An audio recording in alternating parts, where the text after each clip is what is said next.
Awesome. Well, hello, Fort Worth. How are you all today? Excellent. So I want to take just a quick moment and thank Jeff and the team here for having me. Janae has been amazing.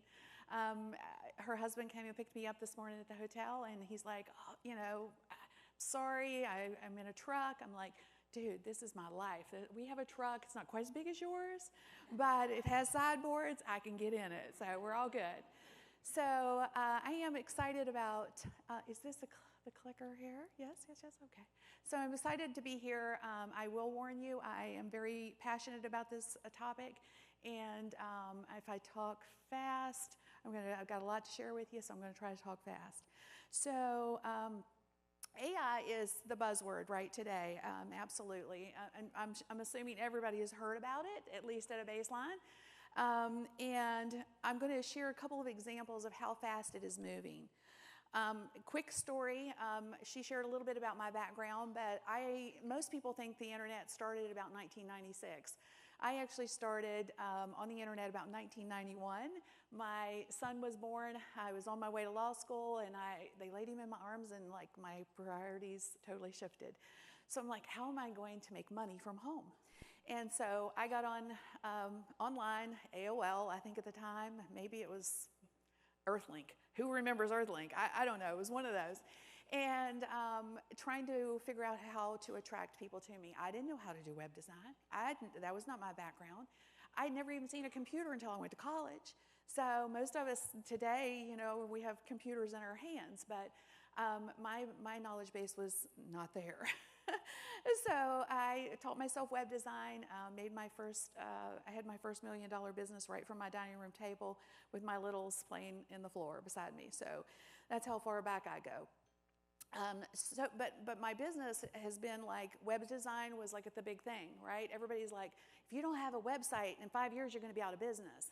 And then social media came along, and I heard the same thing. It was like deja vu. It was like, if you're not on social media within 5 years, you're going to be out of business. And is there a business today that's not online? We don't even say we have an online business anymore, do we? We all have online businesses. We all have online presences.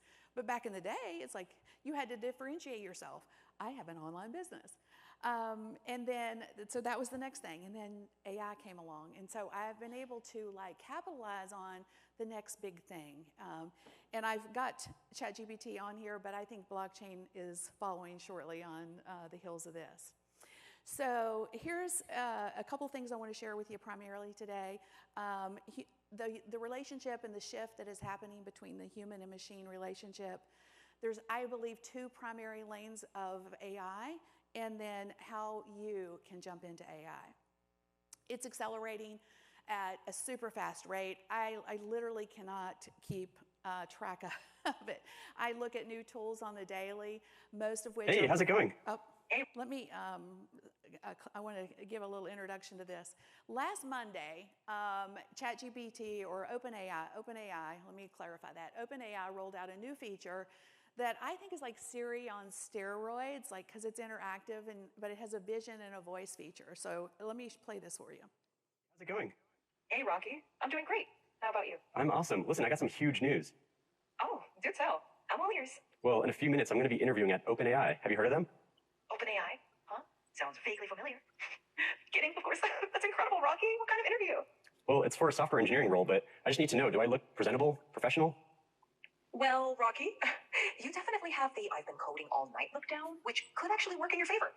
Maybe just run a hand through your hair or lean into the mad cheese vibe. Your enthusiasm. So you kind of get the picture, right? It's engaging. But this is the bigger news. This morning, if anybody that watch Fox News around here, I'm not opposed to saying it out loud that I listen to Fox News in Texas. So, but I noticed on Fox News this morning that what's her name? Scarlett. Thank you. I couldn't think of her first name. She feels like this is her voice. That OpenAI has trained her voice, on ChatGPT, and she's upset. She's peeved. So the very next day, Tuesday of last week, Google rolled this out. Okay, let's do some tests. Tell me when you see something that makes sound. I see a speaker, which makes sound. What is that part of the speaker called? That is the tweeter. It produces high-frequency sounds. Give me a creative alliteration about these.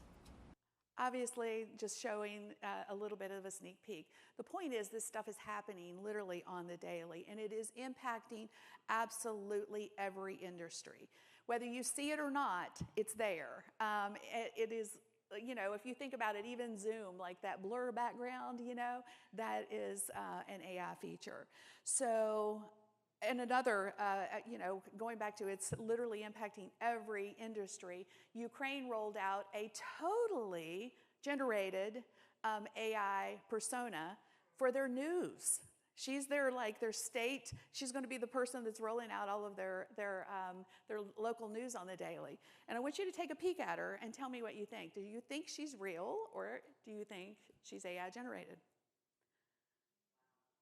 Well, let me just, I'll just continue to talk about it. Basically, she looks totally real. Now, she has been modeled after a local influencer there. She sounds real. She looks real. It is a fascinating dynamic. Microsoft just released a new, well, let me restate. They told us about it, but they haven't released it because they're so concerned about deepfake. It is literally, I could take a selfie of you and create a video of it looking, and facial features and everything. It looks and feels and sounds exactly like the person. So it's the best I've seen so far. So it's just a fascinating thing. The shift is, in the past, we have had to train machines to do what we wanted them to do, right? We had to code them. And obviously, there's still coding going on. I'm not saying that coding is going away. But now, you know, the people who coded, obviously, that's their role. But now, AI has learned our voice. And not, when I say our language, I mean literally, it can learn our voice. So you can train it to speak like you, talk like you, be you, or anyone else. That's the scary part about it. But I want to challenge you today to think about, you know, traditionally machines have been tools for us. You know, you walk into your kitchen, you put your toast, your bread in, you press the down button, and, you know, it pops out pops your toasted bread. But I would like us to start thinking about the AI piece of this as our creative partners, because I think that's really what it is for us. By 2030, 80% of all of us are going to be engaging with bots of some sort. I would say the majority of us already are, whether you realize it or not. Most business owners that I talk to are very excited about the possibilities. Some are a little scared because I've just highlighted some of the negatives of how AI can and could be manipulated. But most are, you know, most I think are like, well, how does this matter to me? Like, what possibilities are there for my business? How do I take AI and use it in some way that solves a core problem in my business? So that's what I really want to talk about today is, you know, what are those possibilities? What do they look like? I think a shift is happening, and that whole space of, you know, the machines doing things for us, I'd like to challenge you to think about what can it be for us? Because AI, you know, is being used as a consultant, it's being used as coaches, and, you know, I saw somewhere the other day that someone said that AI was going to replace all expertise. Think about that. Like, seriously? AI as a protector, AI as a friend. There are actually AI apps out there that you can friend. AI as a therapist, AI as a doctor, happening. AI as a boss. Can you imagine having a boss that is not real? AI as customer service. This is primarily one of the top ways that a lot of people are using AI in their business. AI as a job killer. Who's heard a lot of and worried about the fact that maybe AI is going to take your job? Is that a concern for anybody in here? Most of you guys are entrepreneurs, so it's not probably a concern for you, but it's a real concern. Klarna replaced 700 jobs with a customer service bot system. Now, I want you to take a look at some of the numbers here, which is what is fascinating about this dynamic. So they were able to increase their customer service. The customers on the other side felt seen, heard. And if you think about it, like when you call a customer service number and you end up talking to someone who doesn't speak your language very well, it's frustrating. Well, with AI can speak in the language of the person on the other side. So it makes sense that it would work better. People like being able to talk in the language that they speak. So I think that is one of the core reasons that it was so successful. But this is a fascinating thing. It is estimated to increase their bottom line by $40 million in 2024. So they canned 700 people. So this is my challenge to you. I wouldn't have canned those 700 people. I would have tried to retrain them, and I would have turned them into a customer love department. Because, you know, let AI do the heavy lifting on something that's a problem or is a potential problem in your business. And then, you know, put the people that you know, maybe have retrain them to really love up your customers. And, you know, give them a budget. If you're going to make $40 million more, invest some of that money into the people that are spending money with you.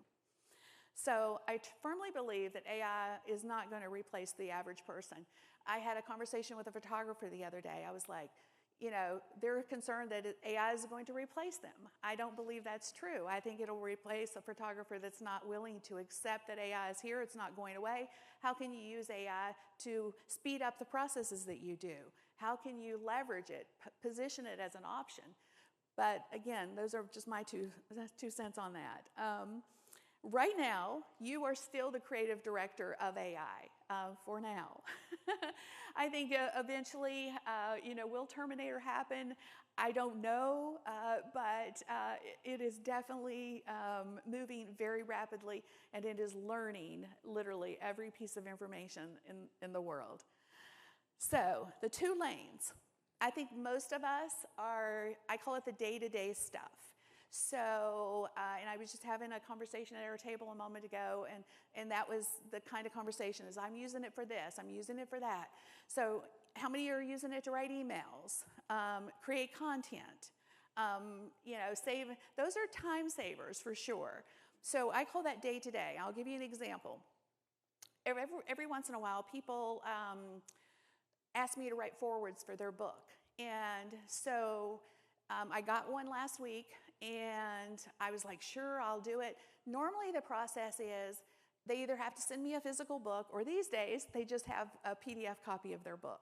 So I was like, send me your PDF copy of the book, and then I'd have to find the time to read it, like, right? And I'd have to make notes, and it was usually, you know, sometimes it took me a month, in all honesty, just to get through the book and, you know, the notes and write something thoughtful. I popped it into Claude because I think Claude has a little better conversational style.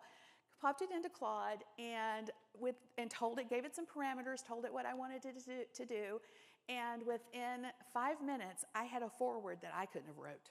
It was so good in my voice. And I was embarrassed. I was like, I can't send this back in 5 minutes. They're going to know that I used AI. So I waited until the next day and sent it back over. And they loved it. They thought it was amazing. So it synthesizes information so much faster. And it saved me literally probably about a month of time back and forth. We use it on the daily for everything, like emails, follow-ups, you know, content creation, doing things that traditionally I had to hire out. So like writing a sales page, you know, I'm not a famous copywriter, so, you know, having to create all that stuff. So the day-to-day stuff. But I think there's another lane for us, and I call it the innovative lane. So like I said, 80% are probably using ChatGPT or Claude or some other tool of choice. How many use it daily? Okay, one, two? Okay, I see. Okay. Oh, dang. All right, guys, we gotta talk more. So, but saving time, productivity, that's valuable. It does save time. But I think that gives us the ability to work smarter, not harder. But the innovative AI is focusing on, I think, whole new types of value. So, new products, new service, new business models, new ways to solve existing problems. It's like Klarna took a look at their customer service and they're like, hey, can we implement an AI customer service model? And will it work? Let's try it. I feel like that's innovative. But whole industries are going to be reshaped, created, and unfortunately, if they don't get on the bandwagon with this, I think destroyed. So going back to the day-to-day, that could be just creating content or, the innovative, the medical industry. So what's happening in the medical industry with AI is fascinating. So pharma.ai, the traditional model, if I don't know if there's anybody in the medical field in here, but traditionally, most pharmaceutical companies produce 3 to 4 new drugs a year. And they put it forward, and then some of them make it to, clinicals, some of them don't. But this particular company is nominated 9 drugs in the last year, and several of them have already gone into pharmaceutical trials and are coming out on the other side of it. So the ability for AI to, test numerous scenarios that used to take days and months and years is now happening at a super accelerated rate. So I think that's a fascinating thing. Clingo, I don't know if you guys can see that, but it's an educational platform that there's a lot of these, by the way. There's a lot of educational platforms out there, but this one I think is unique because it is engaging the learner with specificity. So like if a kid is interested in the Harry Potter books, for example, they can actually engage with the character Gandalf, right? So kids are like, oh my gosh, this is amazing. And that's just, of course, a kid example. The reality is this platform is suitable for any age bracket. So it is very fascinating. It is also, it leads you to the response. So it teaches you. It doesn't just take, like, for example, you could take a snapshot of a math problem and put it into ChatGPT, and it's going to give you the answer. With this platform, it takes you through the steps, so you learn, which is, again, fascinating. How many of you feel like you have an AI plan in place? Okay, one. Most businesses don't have a plan yet, and I just really think we need to get with it. It is, the future is hurtling. It's not even hurtling towards us. It is absolutely here. And so, getting your head out of the sand, I think it's time. And for every business, I think this is different. So what does it look like for every business? In some cases, the customer service might be a touch point. It might be something else. I find that most businesses, I have to work with them and paint some possibles based on problems that they have in their business. But I think there's 3 core ways that every business, in my opinion, can leverage AI today, outside of the productivity pieces. So data. Most of us have data. If you're like me, though, you show me an Excel spreadsheet, and I'm like, my eyes cross. But that's why somebody else has to take care of my data. But there's superpower from a marketing perspective. Like Netflix gives us personalized recommendations, right? Like you go watch something, and it'll surface other things that is similar to what we just looked at or watched. And why can't we do that? Right? So we can. You can take a look at your data and you can use that like a bakery. Using a bakery as an example. Sending those personalized product recommendations. Like I was saying to Janae last night at dinner, I was like, if the restaurant we were at, they know the owner, and it's a great little Mexican restaurant. I said if they were leveraging their data and they knew like birthdays or anniversaries, things of that nature, and they were, hey, just wanted to let you know, happy birthday, and if you come in and celebrate your birthday with us, we'll give you a free appetizer, right? So things of that nature where most businesses are too busy for that. They can't do those things. But if you had an AI system for that, you could actually do this. predicting sales. You could use it for that as well. So like, you know, I use this example, you know, if you have your numbers, you know your numbers, then you can make more, better decisions around, you know, hey, I'm going to need more pizzas on Sunday. But conversational AI, I feel like, is probably the best, hottest opportunity for most business owners today. So conversational AI gives us the ability to, I call it lead to speed, which is when we get a lead, especially in the online space, most of the time it sits there. Sometimes we don't ever get back to them. It's like you post something on social media. We don't sit there and like wait to see if somebody's gonna, you know, engage with it. But the reality, and here's a couple of stats, and a couple of the ones that I really wanted to key in on. 391% increase in lead conversion when you respond within 1 minute. How many of you feel like you respond to a lead in 1 minute? It's just not feasible for us. It's not realistic. We can't do that. Here's some more. You know, it's a fascinating dynamic when it comes to sales. Most of us are leaving it on the table because we can't follow up with leads. So conversational AI bots, they come in all kinds of shapes and sizes. So I'm going to give you a couple of examples. Organic social, posting on social media, where in the past we've posted, we waited, and maybe we engaged back with people, you know, 12 hours later. Again, going back to the 391% increase in sales if you respond within a minute. So the interesting thing is your AI bot picks up the conversation and engages with your person in the moment, like literally right away. And it could take them to just as simple as, you know, responding and giving them more information, or it could book a call, or it could send them directly to a sale. So this is a powerful feature. And in the past, we've used bots, but they've been pre-programmed with whatever. With conversational AI, they're trained in whatever voice. It could be your brand voice. It could be a persona that you want to build. Like I say, it comes in various sizes and shapes. But ads, you could run ads directly to a bot as well. A live web chat, most of us have seen the little button at the bottom of websites, right? But I think those, again, are very static. These are, again, conversational flow bots. Missed calls, I don't know if, like I use a doctor's office or a chiropractor's office as an example for this, but you know, you're busy, you don't pick up the phone. So being able to communicate back with that person immediately.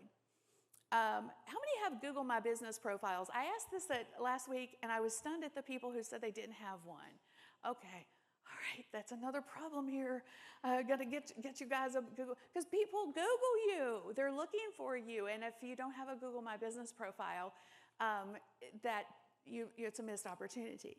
So, but imagine, like you Google restaurants all the time. I know you probably do. I do. And when you go to that profile, if you had a chat feature there that you just clicked on the chat on your phone and engaged, hey, what time you close today? Like, right? So having that ability for customers to engage with you in the moment. But we do have a demo. The demo has been a little clinky the last few days, but feel free to go check it out. We would love to let you guys see it in action. And I want to talk just real quick, because I know I'm getting close to the end of my time with you. We've talked about AI, and we've talked about some ways that you could potentially implement it in your business.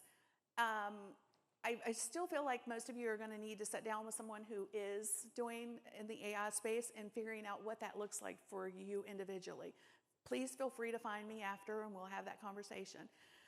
But I feel like the next big wave as it comes to the AI space is solving the problem that AI creates. AI is creating a serious problem when it comes to knowing what's real. You know, what content is going to be real. So today I could sell a widget on Facebook that's not real. I totally generated it. It looks like a whiz bang kind of thing, and people buy it up, and you know, how long before they catch me, you know, it's the kind of thing, right? That's the problem we're facing. Or on the political side of things, you know, manipulating information flow, like that's happening.